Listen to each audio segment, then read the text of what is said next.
Next week is Ash Wednesday and the start of the very important season of Lent.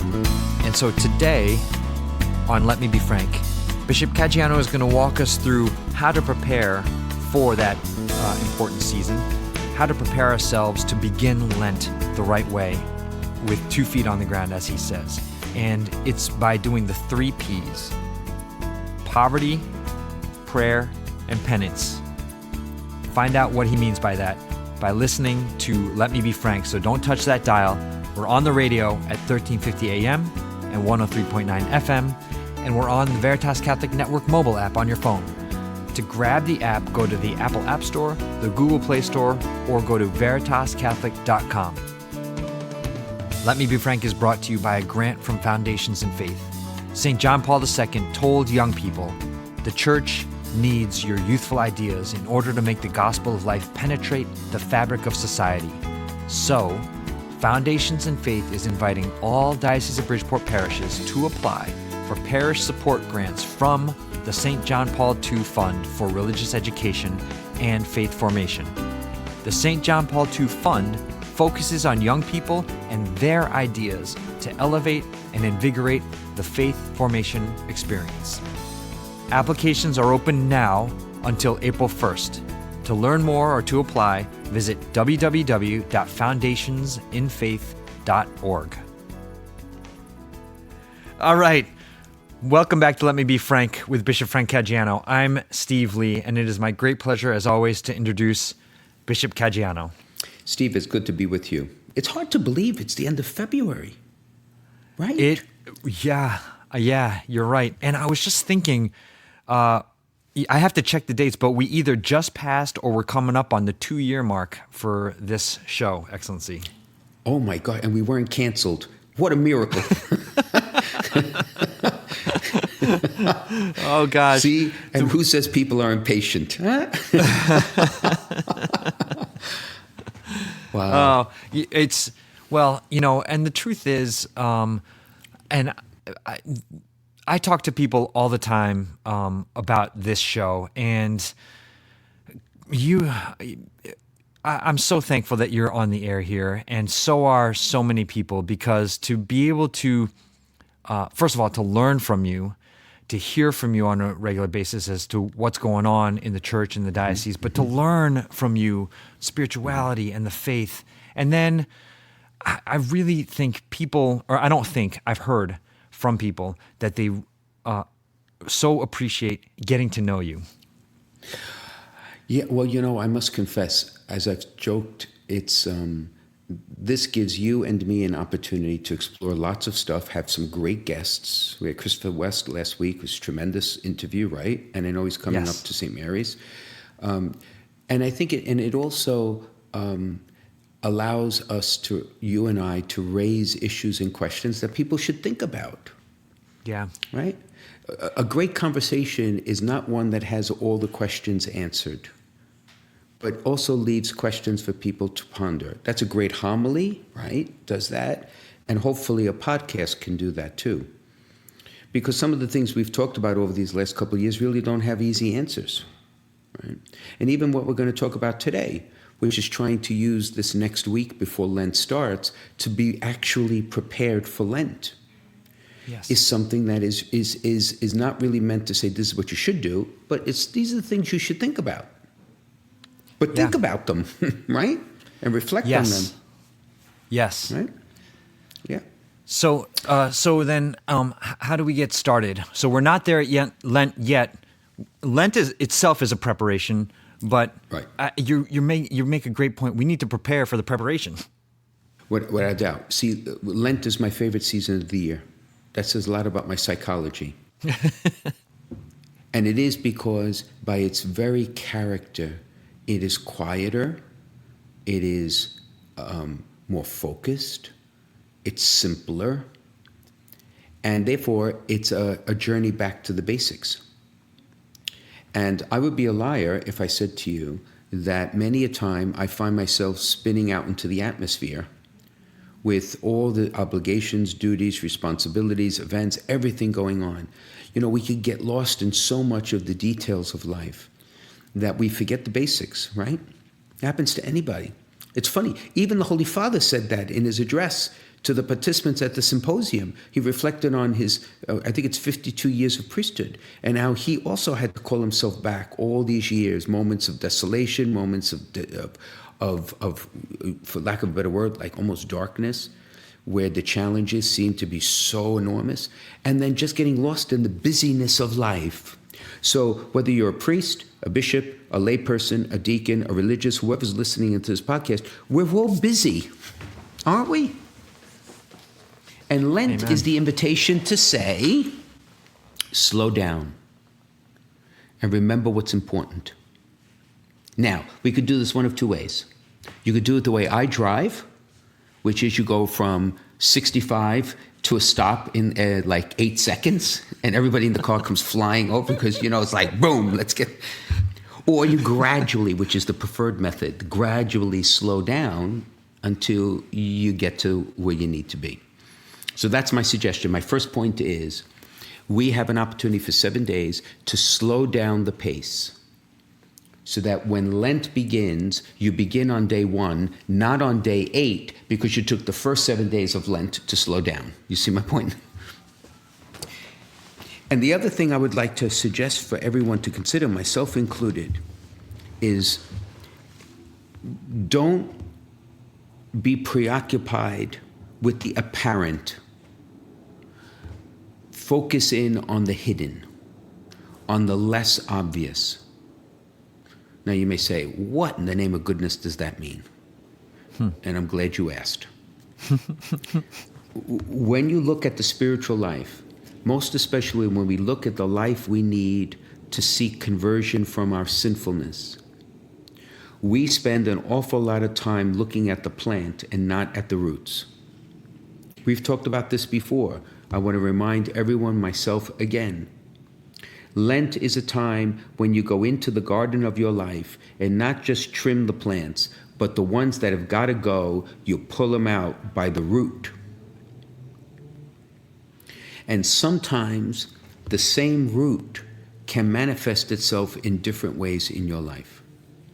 So we talk of the 7 deadly sins, right? The insight there is there are some fundamental sins, and I'm going to add to that fundamental attitudes that when you and I have it, if we don't get to them, we're only tinkering with the sins that are the result of the larger problem we have. And Lent is meant to say, look at the larger issues at hand. Now, a busy person doesn't have the mind or the time to deal with the root. They deal with the apparent. But when you look at the root, you need the time, you need the space, you need the silence, you need the reflection, and quite frankly, sometimes you need the help to look at the root. But once you say, okay, there's a root here, and now all these things make sense to me, then that's the purpose of Lent. And then Lent gives you the tools to start digging it out. And again, sometimes it's going to take more than 40 days. It may take you 5 years to totally root it out. But at least you're in the right place. Does that make sense? It does.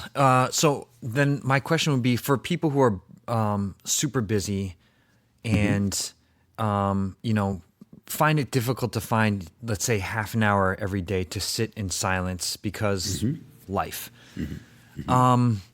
But they have... So let's say for me, which I do have time, half an hour to just sit in silence, thanks be to God. But let's say my wife, who loves me very much, and she's wise, and I trust her implicitly. If she saw something in me, I mean, I need to make myself open to hearing. Yes, that's very difficult to do. Exactly, especially from the people who love you dearly. Because there's a reticence to say it at times, because you're afraid you'll offend the person. They will not hear it the way you mean it, which is really out of love. And there's a reticence to hear it because then there's responsibility attached to that, right? You know what? That is a dynamic among spouses, among friends, that many times is not used, and in Lent it needs to be used, because we get to heaven together, even though it's an individual journey. Right? So I think, so what's the overall goal? What am I asking us, myself included? What are we preparing for? We're preparing to be able to use Lent in such a way so that we can get to the roots in our spiritual relationship with God that need healing, attention, or quite frankly, eradication, right? The things that we just have to let go of. And so here, this is not, I'm not going to give you 14 techniques on what to do and all, no. But I will tell you this, I'll give one advice, and I've joked about it, but it would be foolish for any of us, myself included, to suggest that if you really have all of these demands, that you could set some of them aside to have this quality time in silence and prayer, when at the end of the day, you still have to get the things done. There are some aspects of our lives that are negotiable because we've chosen to add to the things that we are responsible. But most of us are responsible for a lot. Okay? So you can't tell your kids, hang out, in a half hour I'll be back, I'm gonna go do meditation. Right. Now maybe there are people who can do that. I cannot do that, because my mind would be, what are these kids doing? What are they up to? Am I off base? I mean, right? No, that's right. And then most people, by the time they get to bed, are exhausted. Or in the morning, they wake up exhausted. Because so let's be realistic. So this is one practical advice I'm going to suggest, is try to baptize time that you have to do, activities you have to do, but you could do in a different way. I'll give you two examples. When you're driving your car, or even when you're exercising. Those are times when you can learn to zone out, turn off the radio, and commune with God. I'm not saying don't drive with attention. Of course you're going to drive. But most of us are so familiar with what we do that there's a part of you that can be entertaining the thoughts, the reflection, that makes the drive really a quiet time rather than listening to the radio or the news or anything else. You see what I mean? Mm-hmm. We have to drive to get to where we're going. Why not use it for a different purpose? Yes. And same thing like in a treadmill. A lot of people I don't, because that's purgatory for me. We already talked about that many times. That's purgatory for me, 100 million years on the treadmill. Oh, please, if that's not an incentive not to sin, I don't know what is. But if people who do it are on the bicycle, whatever, what a great time to zone out, right? Yeah. Yep. So just for starters, could you say, all right, I'm going to spend the first half hour on the treadmill, and I'm just going to pray. And we're going to talk about what that could look like. Pray. And if people want to socialize, say, sorry. Or just get headphones and say, no can speak. Right? Yeah. So I'm going to suggest three things. I call it the 3 Ps, all right, in the spiritual toolbox, that I want our listeners to give some time reflecting on. And I promise I will do the same. The 3 Ps are prayer, penance, and poverty. And let's start with poverty. Because poverty may sound like a very odd thing to talk about. In fact, what I'm really referring to, because I needed 3 Ps, but I'm really referring to, another way of saying that is simplicity of life. So, okay. So let's go back to the busyness and all the things we're involved with and all the things that we are attached to. One of the ways you and I can gauge how attached we are is if we go through withdrawal. and see how we react. A perfect example is the difficult time young people have when they go to those schools that do not allow them use of their cell phones except for emergencies, or are in, like, for example, the martial arts courses, or where they're disciplined and therefore all that stuff is left behind. You got to leave it at the door. Turn it off. So, some young people, some old people, some middle-aged people, yes, turn it off. Yeah, no problem. And then there are others who, what are they doing? As they're doing what they're doing, they're thinking maybe somebody's calling, or am I right or wrong? Yeah. That's the gauge, exactly, if you withdraw, of how attached you are. Because I've said before, I'll say it again, I'll say it till I die. Attachments are a spiritual problem when your possessions possess you, not that you possess your possessions. And your possessions can be your physical things, your personal things, even your spiritual, quote unquote, things. So I'll give you another question, another thing to think about, right? We all live fairly comfortably. And we do things in a way where at the end, let's say, of a long day, you just want to just kind of relax and just reward yourself for having survived the day. So we all do that in different ways. So the question is, can you step away from that for a while in Lent, if for no other reason, but to be grateful when you go back to do it again, to develop a deeper sense of gratitude, that I, at the end of the day, have a small half a glass of red wine to relax. Well, do I recognize that's a blessing from God? Do I recognize that that's a gift? So I don't do it for a while. That's the abstinence piece. I go back. I welcome it in a different way. See, so when we talk about simplicity of life, it can be, you can really explore this in so many different ways. But it's to the greater purpose of freeing up your attention and energy for something else. So what possessions possess you? Is the question.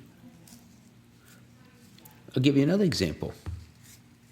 When we talk about the personal things, c'è una bella parola in italiano, è la figura. There's a great word in Italian, and it's called la figura. And la figura is the appearance you have to the world. There are people who have been killed because they had a brutta figura, or a bad appearance, particularly in generations past, because your whole family was maligned because of your bad example. Okay.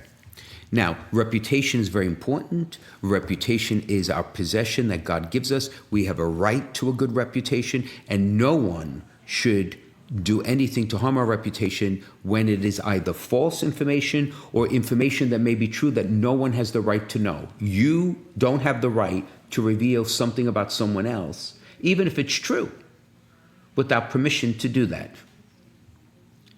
I'm not talking about that. What I'm talking about is, I'm going to stand before someone and I'm going to tell the truth, and I'm running the risk that my figura, my appearance to that person, may suffer because is my reputation possess me to hold my tongue?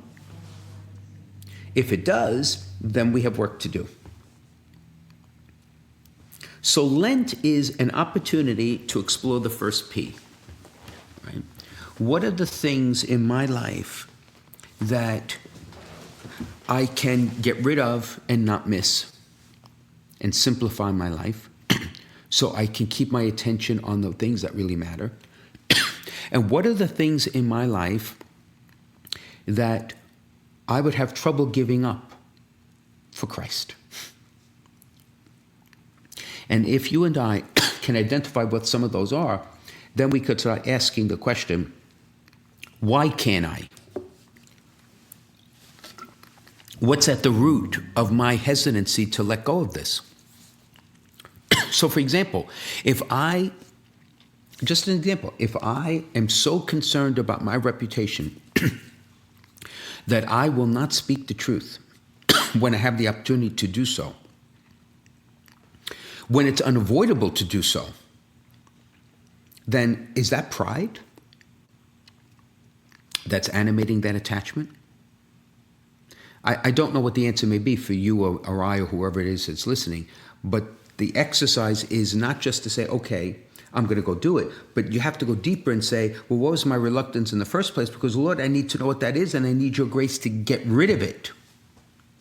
Yeah. So I just don't do it in Lent. I do it the rest of my life, that I'm able to stand firm in the faith. And if I have to sacrifice what a person thinks of me, I will gladly do it. Does that make sense? Yeah, that is one I think that afflicts everybody and warrants. I mean, it's worth really thinking about how this affects me, because, yeah, that's wow. Yeah, and therefore, why it afflicts me, because the truth is, for me, it may be cowardice. For you, it may be pride. For someone else, it may be laziness, but it may be a different root, but it all looks the same on the outside. Yeah, right. So that's what Lent is. So that's the first P. So how do you do that? You need to think it through. But I think that the initial would be to say, in Lent, what can I set aside for 40 days and not do? Just to make my life simpler. And then the things that I do, reflect on them. What if the Lord appeared and said, you can't have this anymore? What would my reaction be? If the Lord said, give up your reputation, what would I say to him? Lord, you got to be kidding me. I'm a big business person. I mean, my reputation is my life. And Jesus said, well, I ransomed your life. Right? Yeah. So you got the point there. Okay. Yes. And blessed are you when people persecute you for his sake. So. Okay. The second question, the second P is prayer. Let's start a bit now, and after the break, we could explore it some more. Right? When I say the word prayer, Steve, what do you think of, off the top of your head? Yeah, I think of silence, as you said, and just spending time. Like I believe it was John Vianney who said, in adoration, I look at him and he looks at me. That's the first thing that comes to my head. Silence. So a person may say, Steve, that's great, but in my crazy house, at my crazy job, and everything I'm involved with, I'm not sure how I could do that. So what would your response be? Let's say a friend said that to you. What would you say?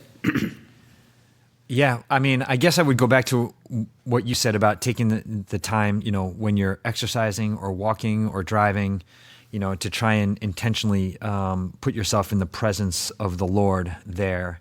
But, in the absence, not in the absence, but in addition to that, prayer is helpful when you're saying, actual prayers that have been written out. So a few times a week, I wish it was every night, but we don't do it every night. But a few times a week, my family, we sit down and we pray the rosary together. And that's not silence, but that's prayer and meaningful, at least for us. Right. See, I would think the three things I would want our people who are listening, and you and I, to reflect on are three things under prayer: conditions, method, and goal. And to take a look at Lent and do a hard examination of my prayer life, quote unquote, by looking at the conditions, the method, and the goal. So let's go backwards, right? What's the goal? What is the goal of prayer? Right? It's to deepen my loving relationship with the Lord. In a beautiful way, it's the communication that should exist between a husband and wife.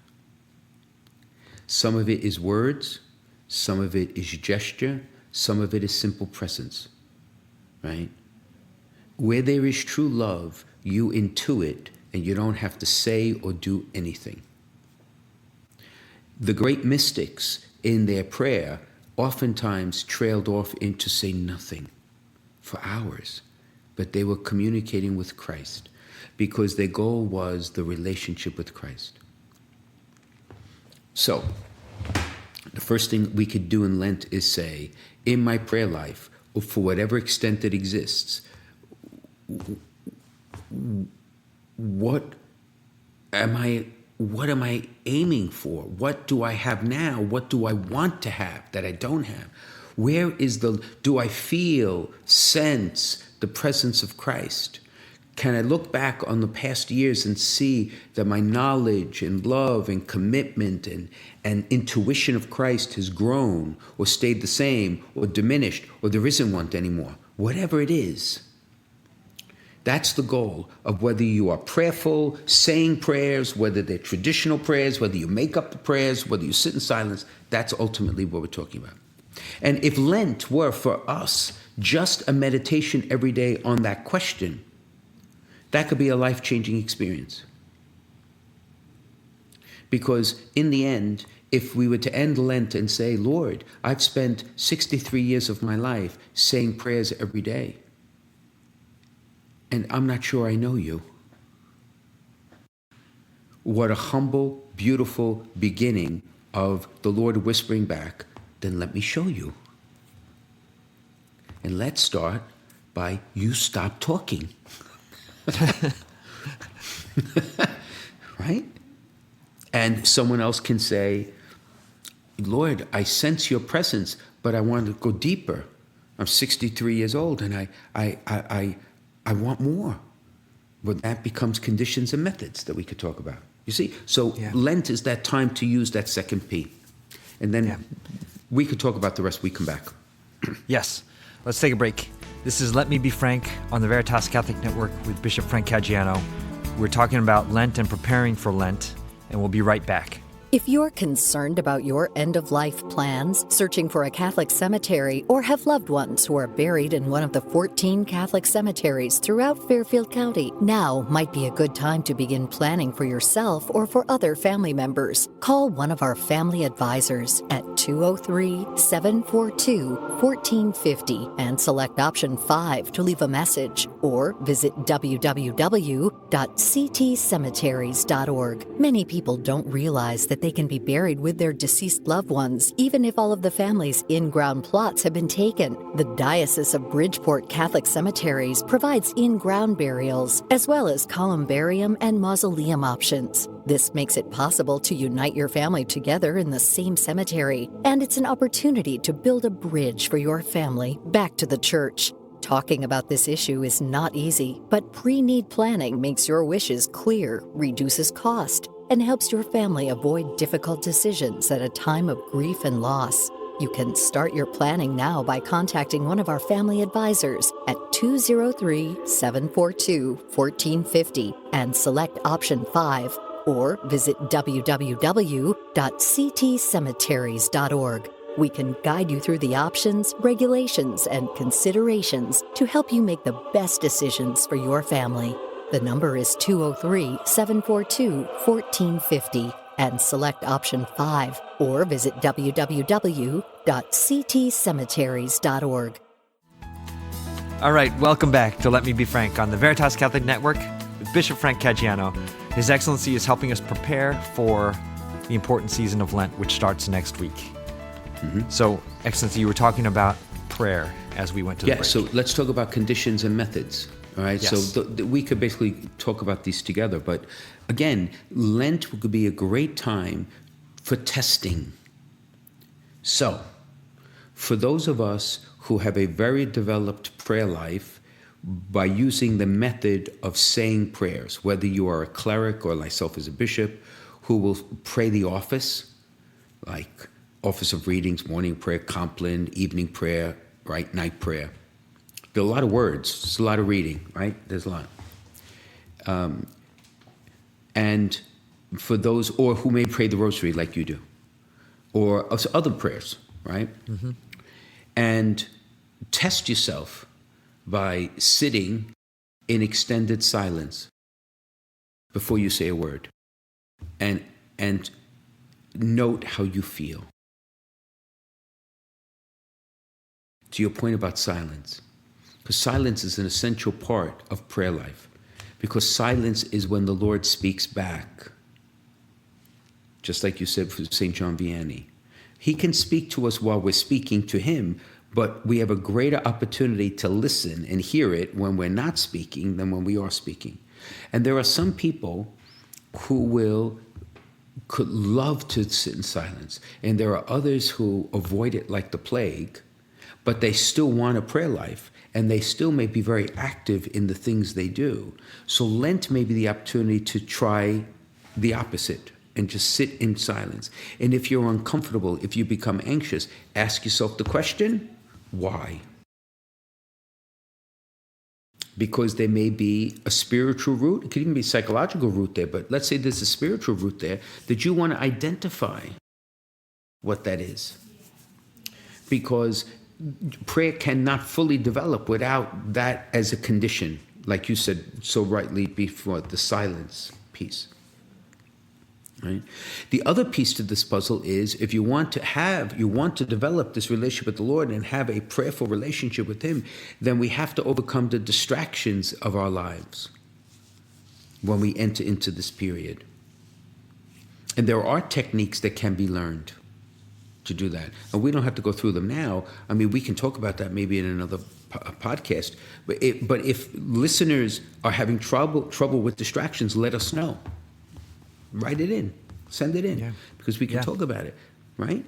But again, the distractions, it's not so much that we have them, but why do we have them? Why do they have such an influence in our lives? Why do we feel so consumed about the things we're going to do for the rest of the day that we can't lay them aside for even a few minutes before the Lord?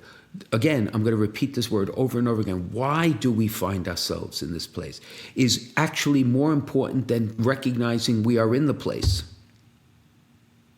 And maybe this Lent, above all others, will be the time we'll ask the simpler but harder questions. Right? Now, I could tell you, I'm not going to give my confession over a podcast, but I could tell you that I battle distraction a lot in prayer because I find it very difficult to let go. And I find it difficult to let go because if I were brutally honest, part of it is pride. Part of it is to think, I have to do this. And a part of me thinks, well, because you're going to do it well. Well, who said I'm going to do it better than anybody else? Right? But a part of me wants to believe that. And that's the temptation to pride. So I'm not going to address my distractions in prayer until I recognize the fact that the world doesn't revolve around me. I'm not the person who always does it best. And quite frankly, give it over to Jesus, who can do it without me. You're right. Right? And I've only come to realize that in the last couple of years because I've been battling distraction in prayer. Gosh, and it ebbs and flows. And I find that, for example, in the summertime, it's not really a problem because the pace of work is slowed down. And then I finally realized, well, it's you. I mean, it's your attachment to your work and you accomplishing it is the issue here. I used to say it's the devil. Yeah, because the devil is using pride, right? To tempt. So that's the sort of thing I think our listeners could spend some time. And up to this point, a person may be saying, well, Bishop, what you're suggesting as preparation for Lent, right, is, and the task to do in Lent seems not like the traditional program that the church always speaks about, with prayer and fasting and almsgiving. And I guess my response to that would be, we do need to do prayer and fasting and almsgiving. But some point in our lives, we have to use Lent and even Easter following to go so much deeper so that those three activities are on a rock-solid foundation spiritually. Yeah. Mm-hmm. I'd like to take the opportunity to ask you, because I just thought of it, but for me, when I go to adoration, the first 5 minutes, I am just flooded with all kinds of thoughts and ideas and, oh, I forgot I have to do this, and oh, I want to say this to somebody. What I started doing was I take a little notebook in with me, and the first 5 minutes, I'll just write those things down, and then I kind of can relax. You're nodding your head, so I guess that's okay for me to do. I do the same thing now. Okay. I do the same thing. I'm crazy enough when I wake up in the morning, I have a list already in my head. Isn't that scary? That's so scary. Yeah, it's scary. I'm thinking about myself, what type of sleep was that? Yeah. Oh, I see your little, I can see your little, your notebook. Here it is. Yeah. Oh, it's like we used to have in school. Yeah. Exactly. Yeah. So I have those memo things next to my bed. And as soon as I wake up, write it out. Yeah. That's a technique, right? So that's method. That's techniques. It's a perfect way, right, to distract it. And I think for many people, it could be simply a very benign, natural preoccupation, which is great. There are some people, I think myself included, where that distraction in prayer is invited in part because there is a deeper root going on that has to be addressed. And I don't think I'm the only one who's in that camp. Sure. Yeah. Right? So that's part of what we're talking about, right? So then the method, I think, is just a question of just reminding ourselves that prayers, and prayerfulness are not the same thing. So prayer is the communication, is the relationship that's communicative with the Lord. Prayers are the written, formal, and informal way we speak to him, and prayerfulness is the condition by which we could recognize his presence everywhere, at every time, in every moment, and in prayerfulness, we allow him to speak to us. And all three makes the minestrone that gets you to heaven, right? All three is what's needed, all right, to feed the Spirit. Yes. Right? Okay, Yeah. Now let's go to the last P. It's your favorite. Yes. Okay, penance. Talk to me about penance. Oh, yeah. I love doing penance. It's no, but Well, it's first of all, I'm writing notes here. Why do you need to do so much penance? No, I'm sorry. no. One of the things, Excellency, that I think penance, in all seriousness, I think it's so important because it makes you stronger. And especially if you do like a preemptive penance, and I'm not talking about punishing yourself, but small sacrifices and mortifications when they're not necessary, because that makes you stronger for when you actually have to do battle. I absolutely agree. Absolutely agree. I think penance in the end, my friend, is an essential element of Christian life, because penance allows us to believe in the unconditional love of God. Or to put it another way, it's the third P, particularly in Lent, because Lent is all about the period of purification and conversion, so we can come to the Paschal mystery ready to receive the graces that come from the Lord's death and resurrection, including the font of graces that comes through our baptism, which Faustina said literally was born out of the side of his pierced heart on the cross. We do not come to the Lord as equals. Penance is the recognition that I have done some terrible things, I have committed sins, and God still loves me.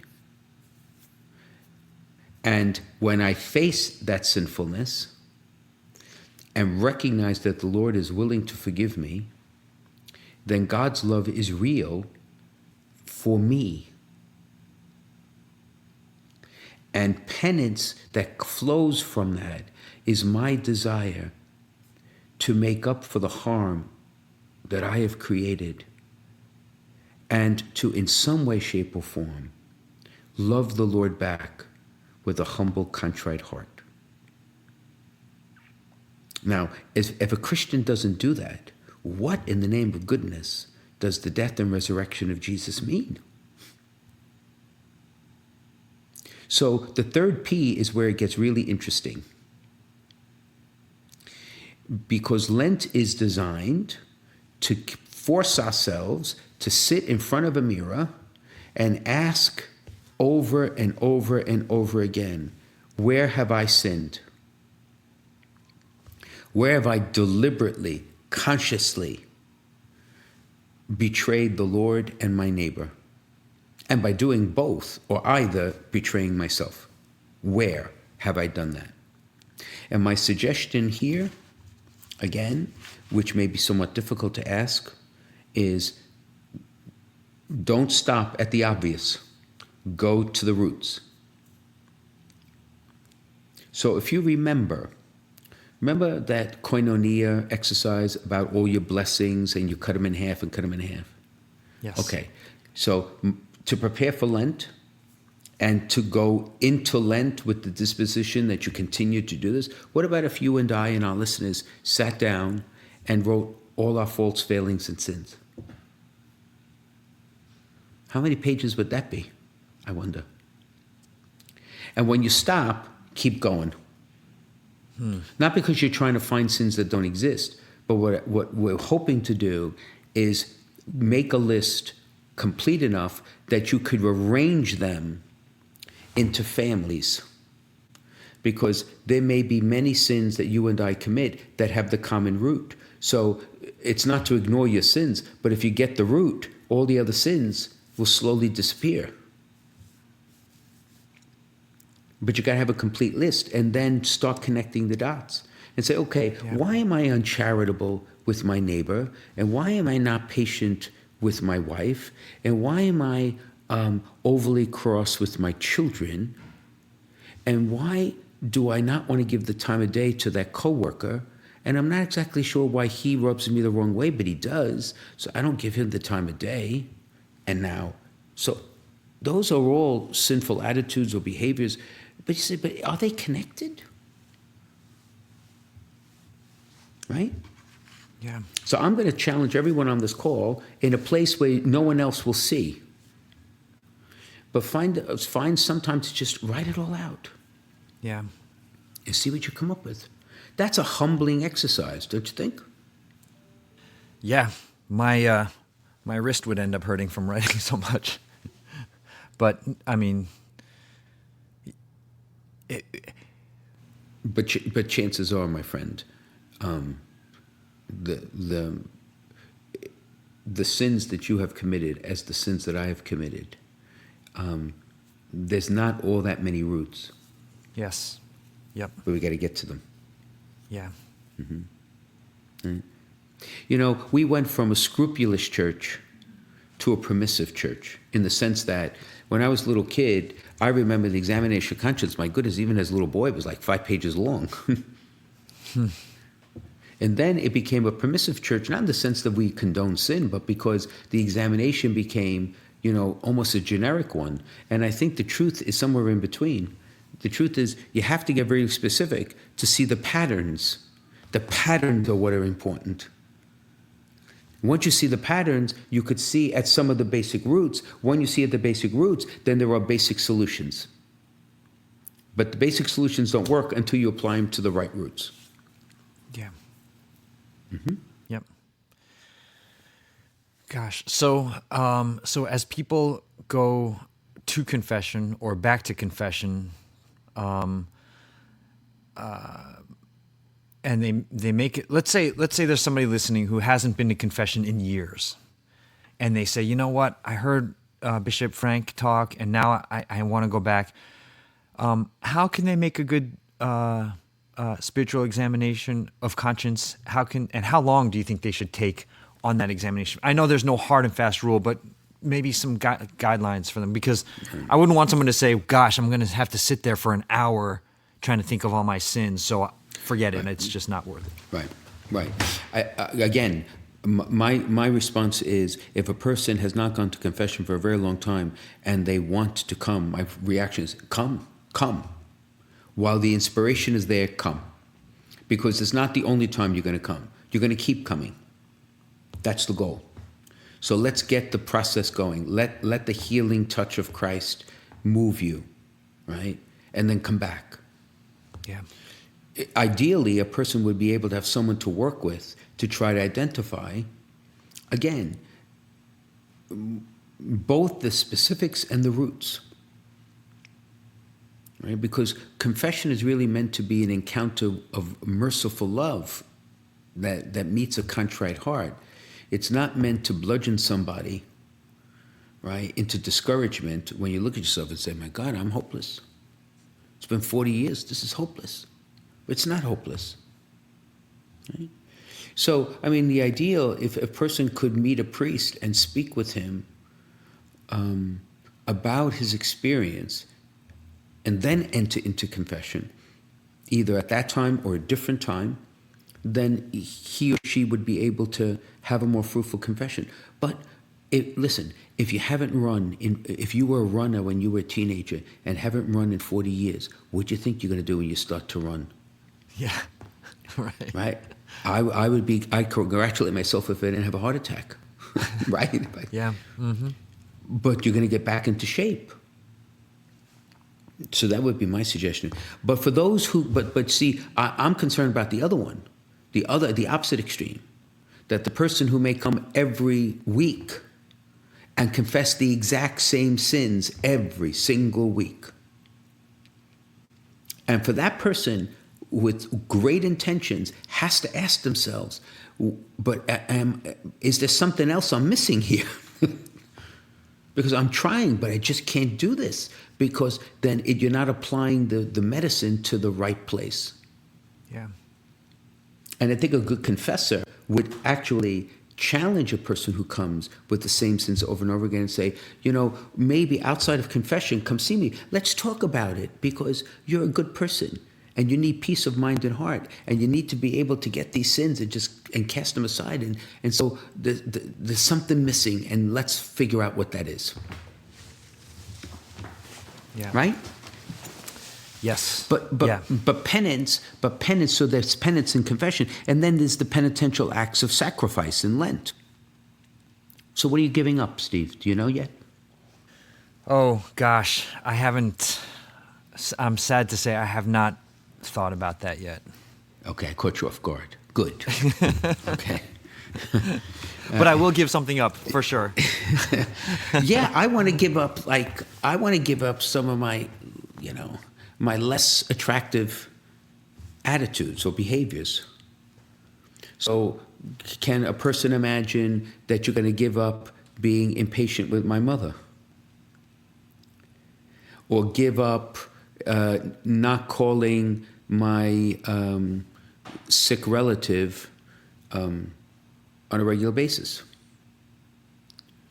Or I'm going to give up using foul language.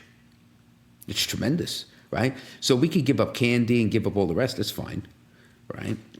Provided that you use the money that you would have bought to give to the poor. It's not just a question of getting skinny in Lent. I mean, you got to do something more than give it up. But I would think that for us in the 7 days we have left before Lent starts is, what are the sinful attitudes or the less attractive behaviors or just the discourteous ways we could act, and give those up. Yeah. Yeah, I love that, Excellency, because the truth is you should leave Lent on Easter Sunday changed, as a changed person from when you entered Lent, right? Not just skinnier, like you said. Right. Although I would welcome that, but that's another story. Keep going. Yeah. And then the other thing is, let's say, oh, yes. Changed, but not finished. Yeah. So a person listening to this should not be discouraged to say, well, I can have my complete spiritual act together in 40 plus 6 days, in 46 days. No. But Lent puts you on the right path. Easter gives you the grace, and you have a whole lifetime then to get to the finish, to the promised land, to the finish line. So yeah, exactly. You're changed, but not finished. I wanted to just mention that too. Yeah. No, that's perfect.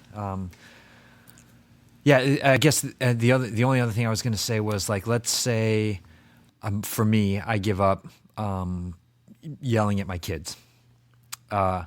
Then 3 days into Lent, here I go. I find myself yelling at one of my kids.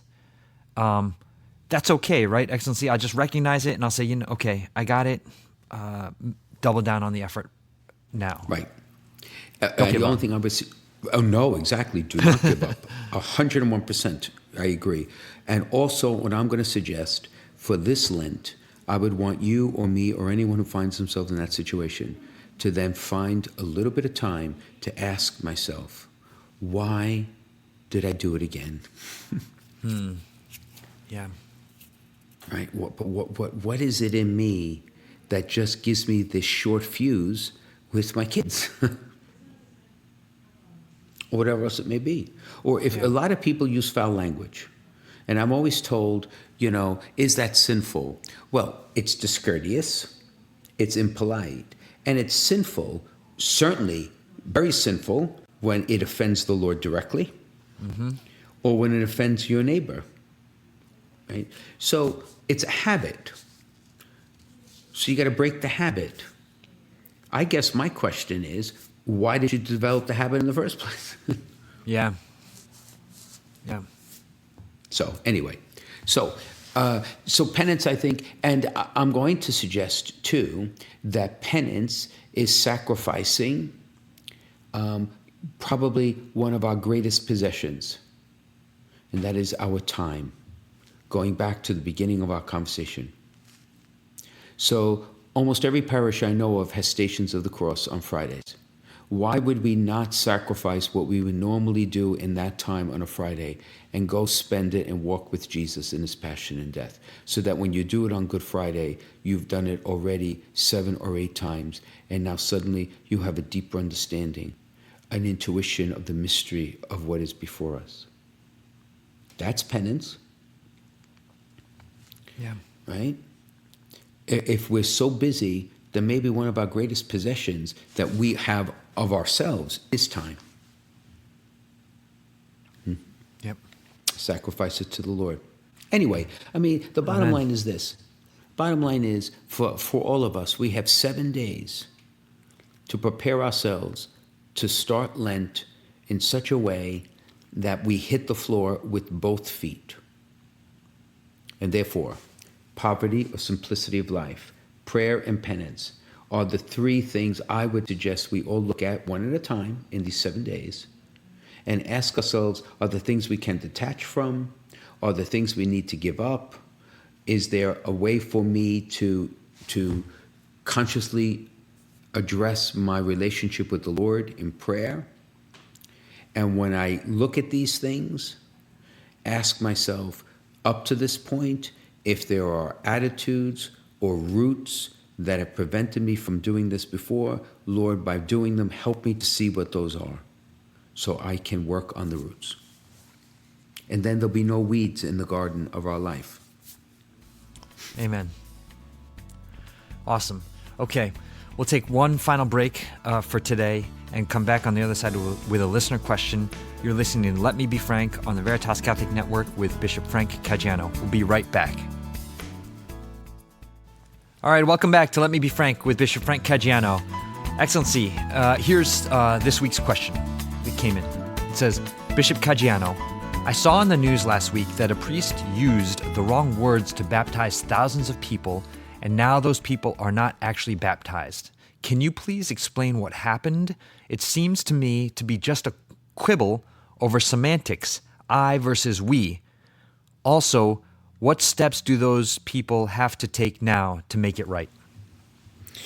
Well, that's a great question, because it almost, on the surface, says, well, what is the big deal?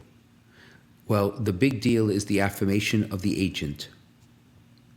Okay? So, for example, in confession, what does the priest say? I absolve you of your sins. He doesn't say, we absolve you of your sins, because the I is persona Christi. The we is those of us who form the body, the church. So in the end, the difficulty with saying we baptize you is that the church doesn't baptize you into the death and resurrection of Jesus. Jesus baptizes you into the death and resurrection of Jesus through the ministry of the priest. So it seems small, but it is a big deal. Yeah. Now, what do these people have to do? The truth be told, they have to have their sacraments re-administered. Baptism, confirmation. It's a big deal. Yeah. Now, there may be another remedy that I'm not aware of, but if you don't start with a valid baptism, everything else is invalid. That is why there's a huge responsibility for priests and deacons to do and pray the way they're supposed to in the sacraments. Whether it's the words of consecration, whether it's the words of absolution, whether it's the words of baptism, whether it's the formula for confirmation, right? Read what's in front of you. As simple as that. Yes. Yeah. Because otherwise you do real harm to people's lives, like all of these people. And again, person may say it was my good intention. Well, I'm too old to hear that. To stop with the good intentions. Do what you're supposed to do because real people get hurt. But in the end, the answer to the question is, it's Christ who baptizes. And the priest is doing it in persona Christi, not the church. Awesome. Okay, if you're listening and you have a question for Bishop Frank, send it in to us on social media, or you can email questions@veritascatholic.com. Bishop Frank Caggiano is on Facebook, Instagram, and Twitter. So is Veritas Catholic Network. And we would like to thank Foundations in Faith. A grant from the St. Therese Fund for Evangelization makes it possible for us to bring Let Me Be Frank to you. Foundations in Faith is committed to supporting and transforming pastoral ministries in the Diocese of Bridgeport, and you can learn more about their outstanding work on the web at foundationsinfaith.org. Excellency, thank you for helping us prepare for Lent, and I'd ask if you could please give us your blessing. Absolutely. In the name of the Father, Son, and the Holy Spirit, amen. May the Lord bless you and keep you, shine his face upon you, and grant you his mercy and peace. In the name of the Father, and of the Son, and of the Holy Spirit. Amen.